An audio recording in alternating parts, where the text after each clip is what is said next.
accepted the responsibility to protect. On atrocity prevention. Words kill. All societies are potentially vulnerable. Atrocity crimes. Timely and appropriate action. Welcome to Expert Voices on Atrocity Prevention by the Global Center for the Responsibility to Protect.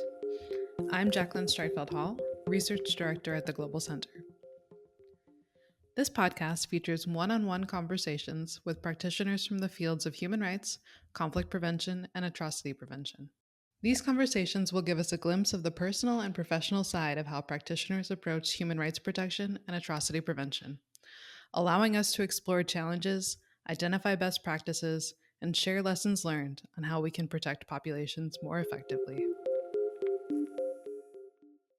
Today I'm joined by Mark Kersten, Assistant Professor at the University of the Fraser Valley in British Columbia and Senior Consultant at the Wayamo Foundation. He's also founder and author of the Justice in Conflict blog. Thank you for joining us today. Thanks so much for having me and for having this conversation. Your organization does some incredible work in the field of promoting justice for international crimes. Could you share a bit about the work of the foundation and why it was founded and how it aims to strengthen accountability and justice for international crimes?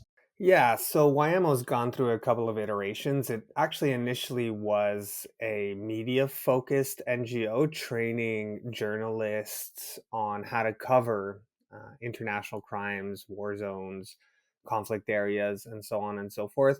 And around 2012, it kind of shifted towards being more oriented towards capacity building in the field of international criminal law and justice. But what sets it apart, and indeed what attracts me to the work that we do, is its emphasis on domestic accountability for international crimes. So when people think of international crimes, indeed perhaps because of the very words international crimes, we tend to think immediately about international institutions. And the institution, obviously, that gets the most focus in that space is the International Criminal Court. And before that, you had the International Ad Hoc Tribunals.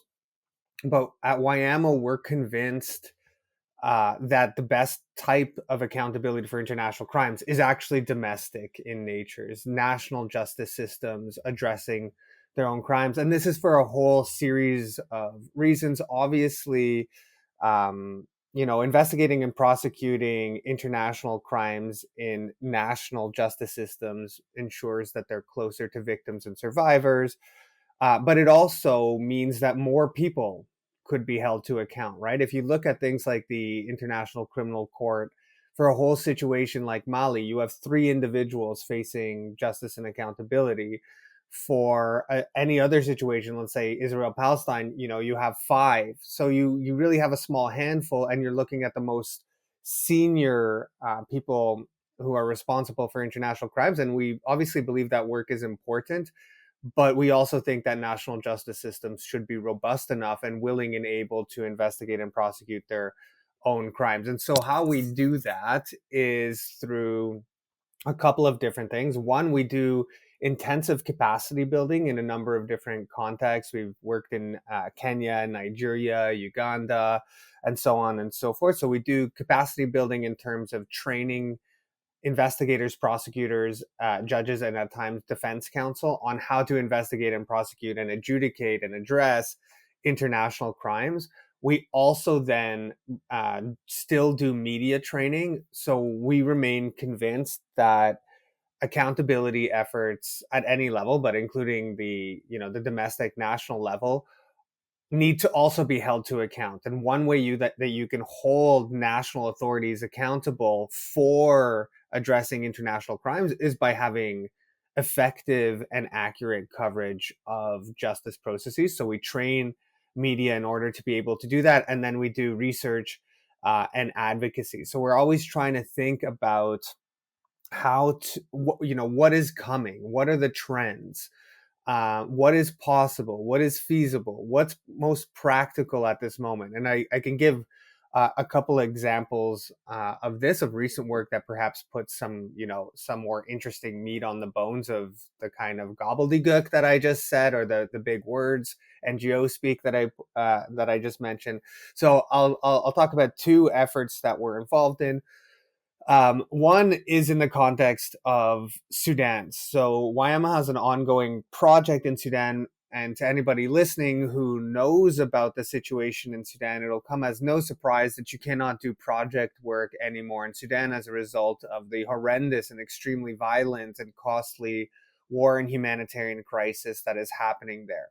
So YAMA moved all of its kind of programming possibilities out of Sudan. We work very closely with Sudanese lawyers. We have Sudanese lawyers and journalists now on staff, but we moved all of the operations out of Sudan as the conflict erupted and pushed indeed the people that we were seeking to train on both the media and the legal side out of the country, right? People left as refugees to Uganda, Kenya, and elsewhere.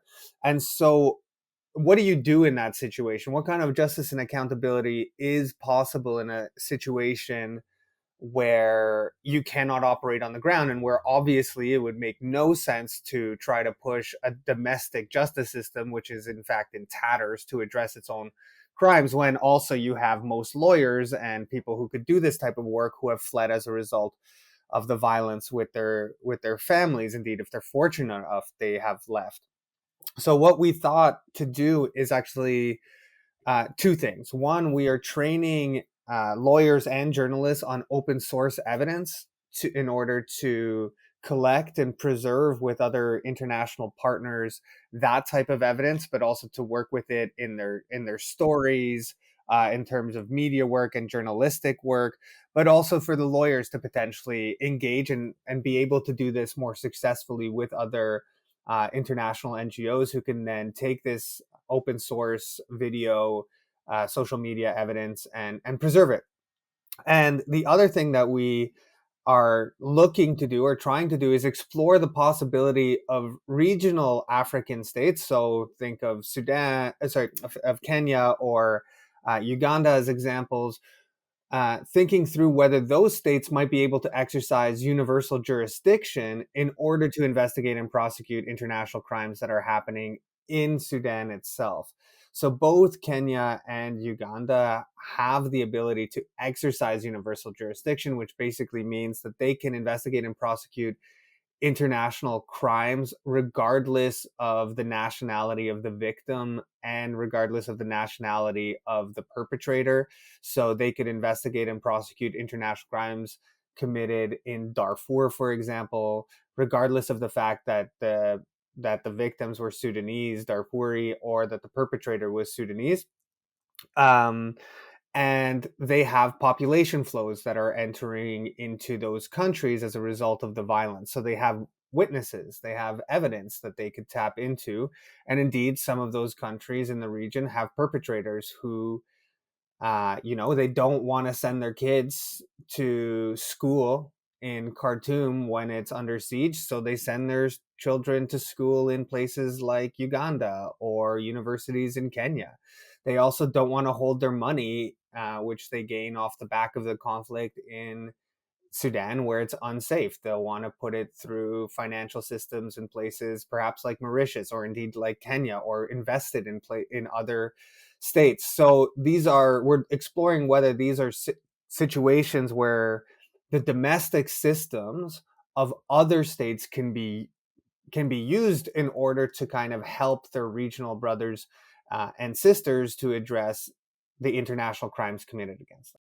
So I guess if you put that all in a nutshell, and I know there's a slightly long-winded answer, but really the effort here is to find whatever creative possibilities exist, and indeed just what possibilities exist, to try to tap into the expertise, know-how of national justice systems and domestic judiciaries to address international crimes, either in those countries or in the context of a place like Sudan, outside of those countries, to make justice and accountability more meaningful and to contribute to this ecosystem of justice and accountability around the world that the ICC is a critical part of, but isn't the only and sometimes not even the most important part of.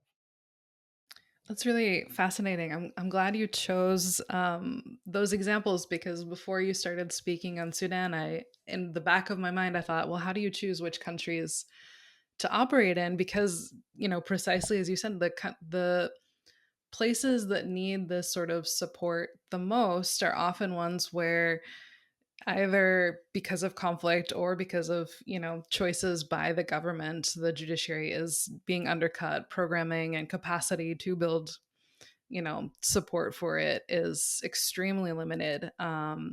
And so it's interesting that you've still found creative solutions to that. And even, with Nigeria, where, a government force is implicated in potential crimes, there's still, inroads for having conversations. Yeah, absolutely. I mean, these are imperfect, I wouldn't even call them solutions, but they're imperfect approaches, right? And I think if you work in this field long enough, you at some point, whether through osmosis or whether somebody instructs you to think this way, and you kind of light bulb goes off, but you can't let the perfect be the enemy of the good. Is universal jurisdiction the solution to the accountability crisis and to atrocities in Sudan and Darfur? No, it's not, but it is part of it, right? Is speaking to the Nigerian military authorities easy? Is it going to be ultimately successful in addressing all international crimes committed by the armed forces in Nigeria?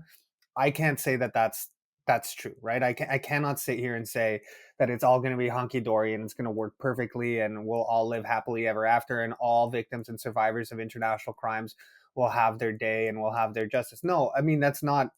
It's very unlikely to be the case. I'd love it to be the case, but it's very unlikely. But I guess the sense that, again, what attracts me to Wayamo is the constant desire and the constant work that goes into thinking about how we can contribute. And even if it's a little, one thing we just got, I think, really have to keep in mind is sometimes a little is all you have, right? If you think of the conflict in Syria, for example, the little drops in the bucket of universal jurisdiction cases in Europe is all the accountability that exists for one of the most brutal wars in recent memory. And I don't think we should stand back and say, well, just because those are little drops in the bucket, they don't really matter. They matter so much. The future is unpredictable. Whether there'll be a more comprehensive approach to accountability in these contexts, I don't know. But I think it's really important, and for myself personally, at times very rewarding work to even work on those little drops in a bucket, because achieving those, again, as I said, is often all that is possible at any given moment, but holds the possibility of something more comprehensive in the future. Excellent. Obviously a lot of your thinking comes from the work you're doing with Wayamo, but you've also long been an expert on international justice. Particularly, we see it publicly through the Justice and Conflict website, and other work that you do. So, from your perspective, what are some of the most prominent trends and opportunities in the system of international justice right now? Yeah, so those, though, I actually don't know what they're called, but when you play an instrument like the piano, there's those tickers that give you a sense of like um the beat to a music, right? And they go tick tick tick tick.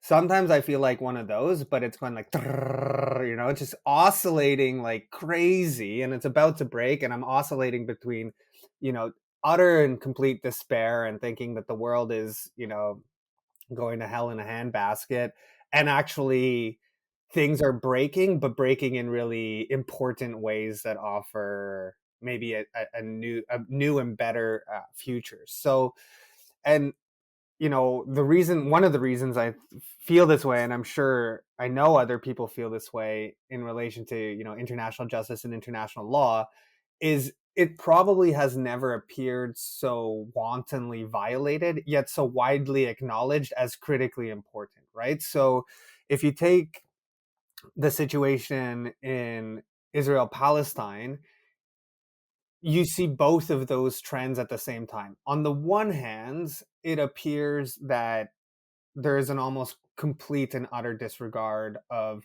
the basic rules of international humanitarian law and international criminal law by all sides, right? And the evidence is in our faces all of the time. So the basic rules appear to be violated, which brings us to despair. And then at the same time, every single newspaper outlet and commentary on the situation in Israel and Palestine, or almost everyone, alludes to the importance of the basic principles of international humanitarian law, alludes to the possibility of war crimes, alludes to the importance of investigating and prosecuting these crimes.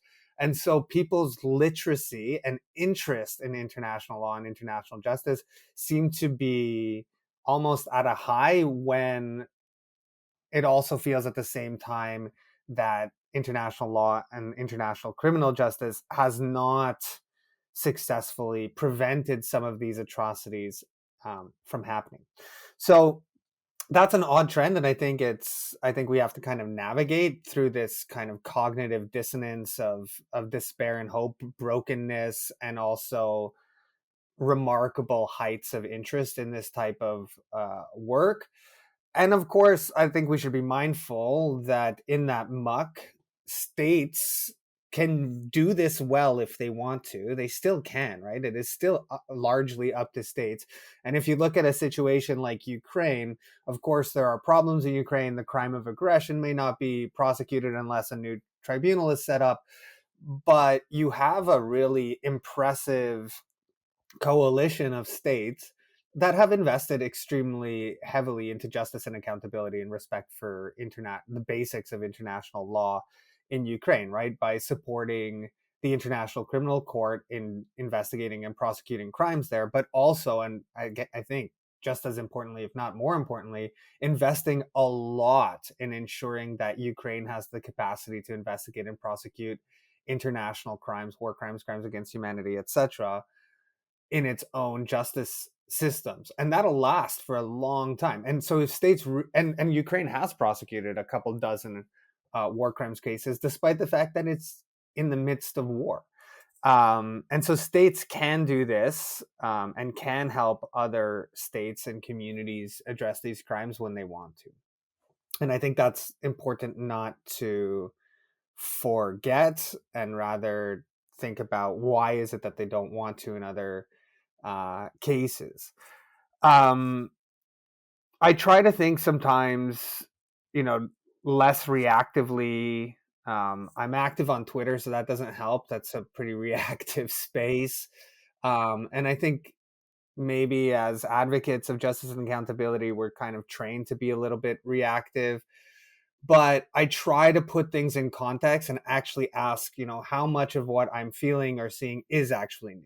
And so in some ways, I think many of the trends that we're seeing are the trends that existed 10, 20 years ago. So there has never been a sufficient supply of justice to meet the demand for justice for international crimes. That has just never happened, right? So to suggest that, that it did exist at some point doesn't make sense, right?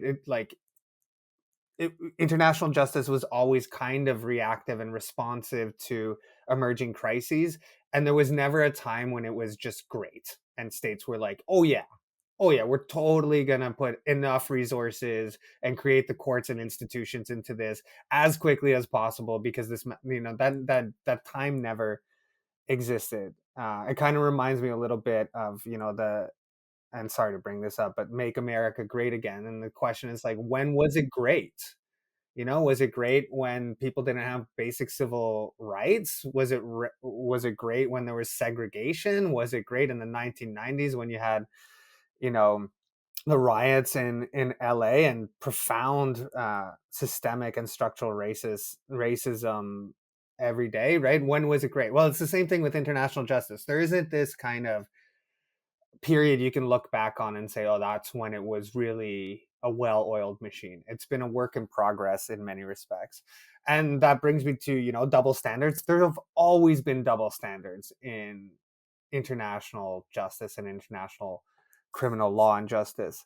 I think whether or not you think that those double standards are worse today really depends on where you sit.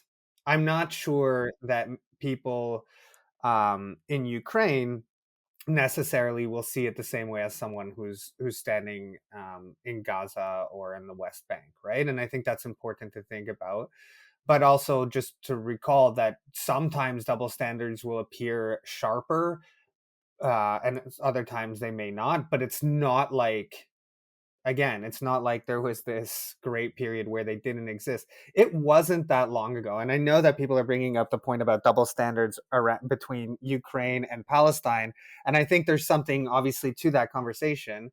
But 3 years ago or 4 years ago, the conversation was also about severe double standards. The double standards were just, is the ICC biased against African states? And are there double standards between, the way that the ICC treats the rest of the world versus Africa, right? And that narrative dominated the world of international justice for the better part of a decade. So again, it's not new, but perhaps there are ebbs and flows in how intense the sentiment of those double standards are.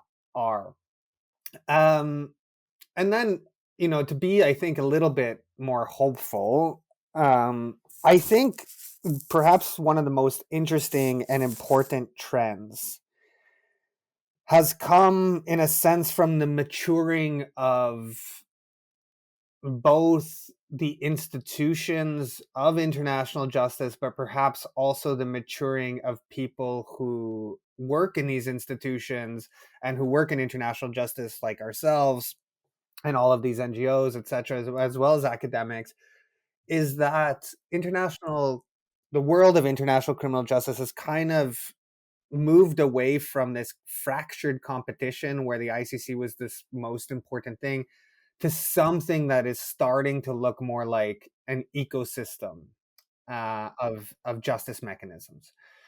And I think if you read and if those who are listening to this read the ICC's recent policy paper on complementarity, we'll see if this actually happens. But the way that they're describing their role is much different than they ever have. They no longer see themselves at the ICC as being at the apex of an international justice system, and instead see themselves as existing somewhere in the center of a web of justice and accountability measures, where everybody, if appropriate, or all those institutions in that ecosystem, can share information and share evidence, and work together to address international crimes without competing over who's doing it best or who has priority or whatever it may be. And I think that thinking is not necessarily new. I think instead it encapsulates and brings together thinking that has been kind of percolating over the last few years, that no institution is going to be able to do this alone. No institution should be able to do this alone. And that we should be able to think about how different efforts and institutions can be complementary to each other. I'm quite hopeful. I think that in that respect, at least, that if we stop always looking at the international all of the time as being the primary beacon of justice and accountability, that we can open our eyes to a more interesting, as I said, ecosystem or hub of efforts. And just very briefly, just look at West Africa. I already mentioned just last month, there is the president of Liberia declaring or announcing in his executive order that they will finally create a war crimes and economic crimes court. There are challenges there, but that's remarkable. Go to the Gambia, just down the coast, and the Gambia has already passed laws and is going to set up a hybrid court with ECOWAS, right, the regional organization in West Africa, to set up a hybrid court to investigate and prosecute international crimes committed during the regime of former President Yahya Jammeh. Go a little bit inland and you have the Special Criminal Court in the Central African Republic, which again, just a couple of weeks ago, issued an arrest warrant for the former president of the Central African Republic, Francois Bozize, who happens to be in exile in Guinea-Bissau. Then go to Guinea. Guinea is having, right now, as we speak, is holding a trial of the former president as well as others into the 2009 stadium massacre over crimes against humanity. So everywhere you kind of, well, maybe not everywhere, but there's so much richness in those situations that we should be looking at and thinking about, how do we make this more sustainable? What else is possible? How can these communities of practice, but also communities of victims, survivors, justice and accountability advocates, lawyers, etc., learn from each other to make this ecosystem more sustainable and more responsive to crimes and situations of atrocities as they emerge?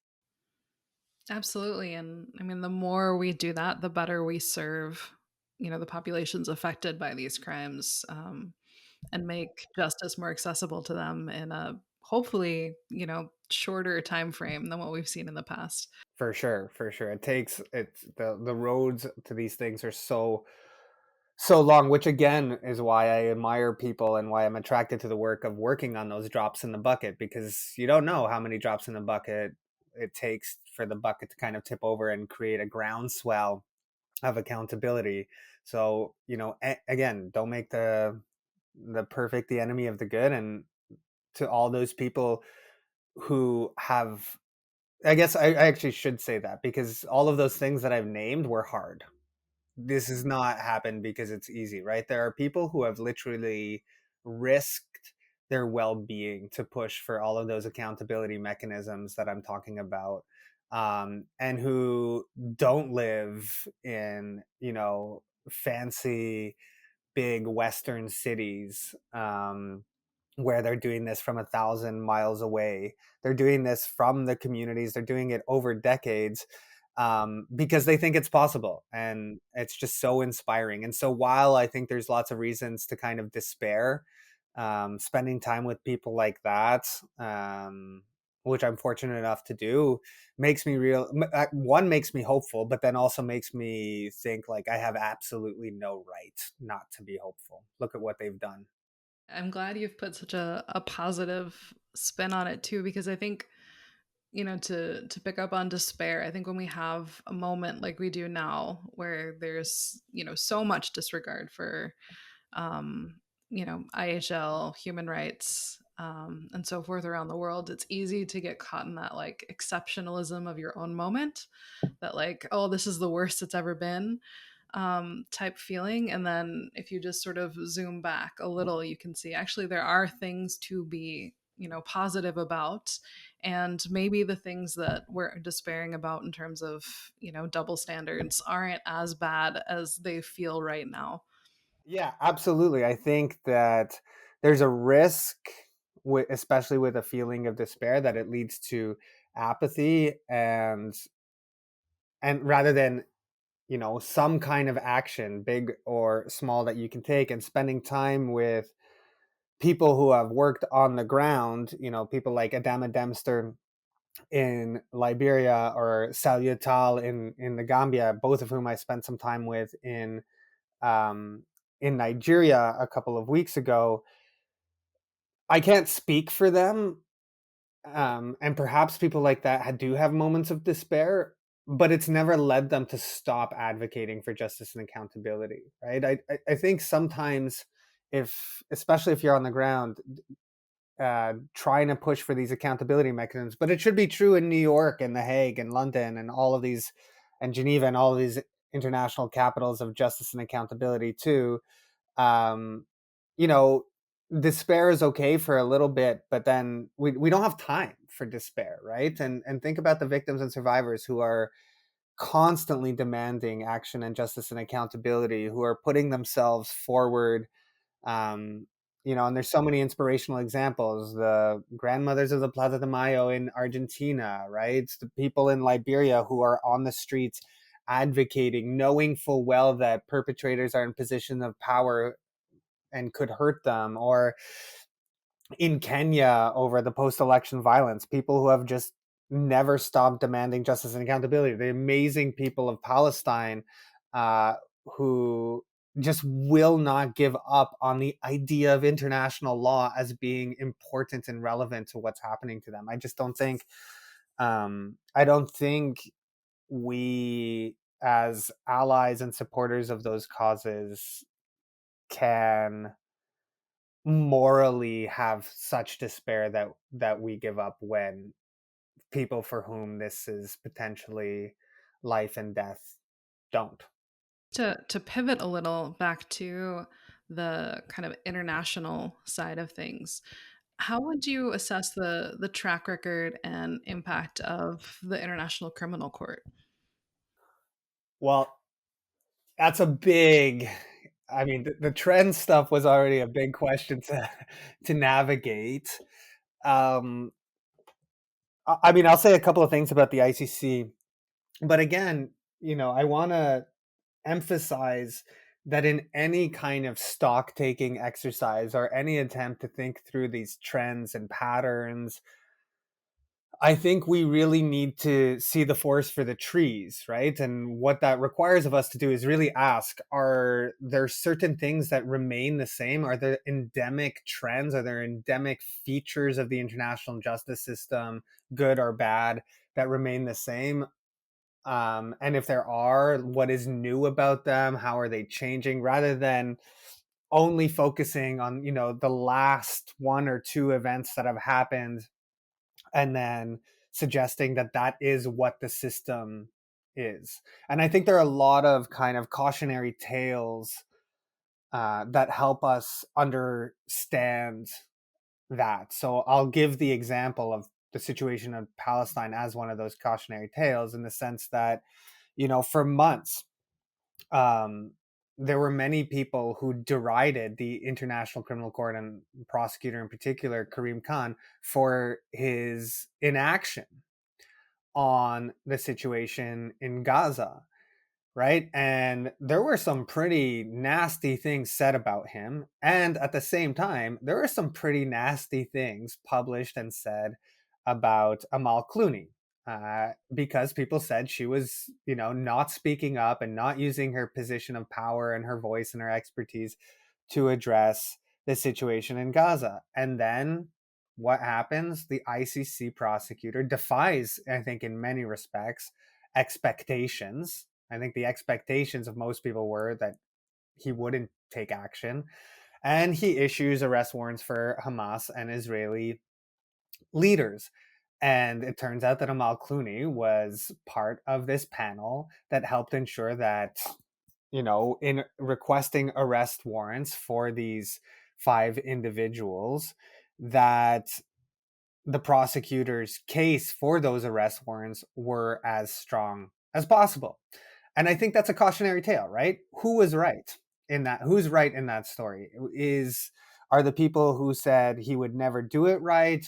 Are the people, and don't get me wrong, impatience was warranted, right? People should constantly press the prosecutor to address international crimes.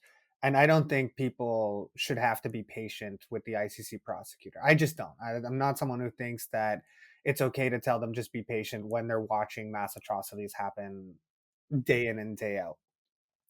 But there were some claims perhaps that went, too far and said he wouldn't ever do it, or he's morally corrupt, or he's legally corrupted, or whatever it may be, or that Amal Clooney is a terrible person, right? And in the end, actually, it looks like Karim Khan made an extremely courageous decision, one that may have personal ramifications for him and his family if the US goes forward and issues sanctions for him and his family, right? And Amal Clooney was not just involved, but heavily involved in that request for arrest warrants. And so I think that's a cautionary tale for, how we think about the ICC's track record, and again, seeing the forest for the trees. So that also brings me to, I don't think it's all roses at the ICC. I don't forget, for example, what the prosecutor decided on Afghanistan, and the disappointment of, certainly my disappointment and the disappointment of many people on what he decided on Afghanistan, specifically to deprioritize any investigation into alleged, enhanced interrogation techniques, i.e. torture, committed by CIA operatives in Afghanistan during the war there. And it's not just that he deprioritized that investigation or that part of the investigation. It was the reasoning. He just said that was the pragmatic approach. And I think that leaves a lot to be desired and sounds a lot to me like a political decision masked as a legal one. And I don't think we should forget that. I think two things can be true at the same time, as is often said now. I think Karim Khan is extremely courageous and right in his approach to the Israel-Palestine situation, in his investigation in Palestine. And I think he's desperately wrong in the situation in Afghanistan. And I think that's okay. I think it's okay for people to have mixed records. Every single prosecutor at the ICC is going to have a mixed record. In terms of kind of looking forward, we'll see. I think it's a couple of things are noteworthy here. One, I've already said, and this is a positive, the emphasis on complementarity and seeing the ICC as, part of this ecosystem of justice and accountability rather than, the most important apex court in the world on these issues. I think that's really important. Now, whether or not the Office of the Prosecutor fulfills what they said they're going to do in that complementarity policy paper, which includes sharing information to investigations working on transnational organized crimes or financial crimes, which is really interesting. Whether they actually do that remains to be seen. But if they do, it's good, and it's certainly a move in the right direction. One thing that is perhaps worrying for the ICC as a trend is that it has had no new surrenders since Karim Khan came into office 3 years ago now. So it has a couple of cases ongoing. It just convicted a former member of Ansar Deen in Mali. Right, Al Hassan was convicted on numerous counts of war crimes and crimes against humanity. I'm sure it seems likely that case will go to appeal. So there's still a case there. There's some cases on the Central African Republic and a case in relation to Darfur. But it has been 3 years and there are no new surrenders. So there are no new cases that will proceed through the court. And I think in part because of that, which I don't think is a particularly good reason for this, but I think in part because of that, the ICC prosecutor has decided to have in absentia confirmation of charges hearings against the leader of the Lord's Resistance Army, Joseph Kony, famous for many reasons, including Kony 2012, the documentary of invisible children. Now, we can debate whether Joseph Kony is still alive. I have my doubts. There's been no confirmation of life for many years. We can debate whether in absentia confirmation of charges hearings are appropriate or not. We can also debate whether this is kind of another way in which international criminal law sees the situation in Uganda as a kind of laboratory for it to try out things, just as it did with the initial arrest warrants for LRA leaders to some respect. And I think those questions do need to be answered, but it is an interesting move. And for those who are less interested, although I hope there is no one, but for those who are less interested in Joseph Kony these days, I think what it could set up if it goes forward is that we could see in absentia confirmation of charges hearings for people like Vladimir Putin, right? That's what would happen for others as well. If it works for Joseph Kony, again, as a test case, if it works there, then it could presumably work in other instances, indeed, perhaps in anywhere, right? Gaza, Palestine situation, the Ukraine situation, frankly, anywhere. So that'll be interesting to watch. And again, in all of that work, I do still hope that whether it's Uganda or Palestine, Israel, or Ukraine, or Nigeria, or wherever it is, that there remains this emphasis on thinking about complementarity and how any step forward could potentially now or in the future help to ensure a sense of justice and accountability at the domestic local level. Okay. Since you've brought up complementarity again and local, and I guess the role of states, At the end of last year, you spoke to Canada's House of Commons Standing Committee on Foreign Affairs and International Development and provided recommendations on how Canada can improve its commitment to international law and justice. I guess drawing from that, do you have recommendations that you would provide to states globally on how to better uphold international law and deliver justice to affected communities? Part of me just wants to say, just, do it. That would be a good start. Just do it. Um, I think many states remain immature in their acceptance of international law.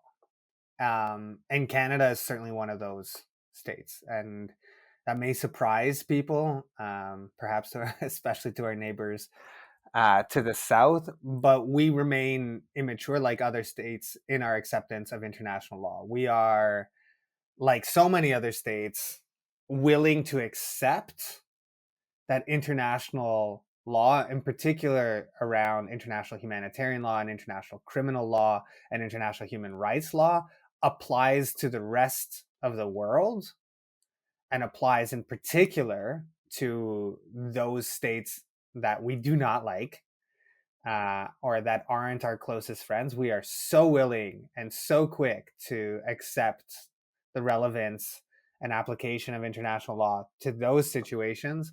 But we're immature because we struggle, and so many states struggle, to accept the basic fact that international law is created to apply to everyone. And that means it applies to us and to our friends.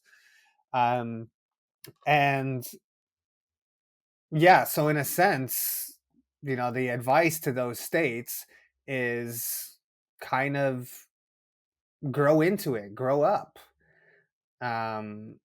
accept that the rules that you helped create are applicable to you and your friends, and that this whole notion of not the rules-based order, because I'm not sure all of the rules are fit for purpose anymore, but a rules-based order that includes the world and different perspectives requires an acceptance that the rules created apply to everyone, including states like Canada, including states like the United States, and including our friends. And I think that's, that is probably advice given from 10,000 feet up in terms of being somewhat abstract. But at the same time, I think it is literally the most important thing that could happen, is the acceptance that these rules apply, not just to some, but to everyone.